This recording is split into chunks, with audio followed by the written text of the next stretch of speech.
And so when people ask me now, well, what did Ryan do? I've been, very rarely, but that'll be a comment that some people make. And I think that is such a strange thing to say.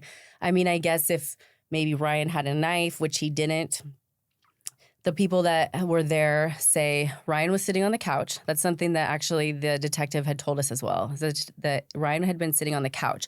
They weren't sure if he was ever able to stand or if he was attacked on the couch. The detectives could not figure that out. And I heard that straight from their mouth. The people that were there, I was so frustrated that they couldn't give me a straight answer either, but they were also intoxicated and traumatized by what happened. Somebody ran out the door, a bunch of people scattered. His really good friend, Chris, lived with him. It was his roommate there. I talked to Chris, but he was so distraught about what happened, he could barely talk about it. He loved Ryan. He looked up to him so much. He wanted to be just like him. So he held him while he died. And so he's just never been the same. His whole life is destroyed after that happened. He was already a little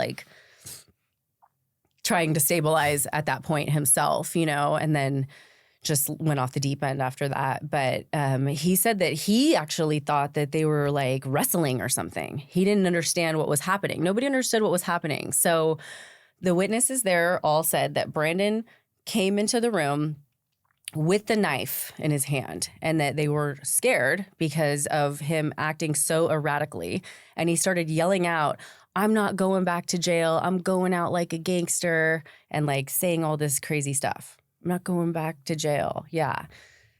Those are the two statements that I know that they were even in a lot of the articles and that we were told. So that nobody knew what that meant. Nobody knew what that meant. So one of the witnesses said that Ryan stood up and tried to take the knife away from him because everybody thought that he was getting crazy and coming at them, and it was very erratic. Another person said that Ryan didn't ever stand up and that he just started attacking him. The thing that I thought was so weird about that is that, so it would have been like if I was sitting right here on the couch and then there would be a kitchen table right behind us and then the TV would be where you are. And so there was a living room and then the kitchen kind of wrapped around over here.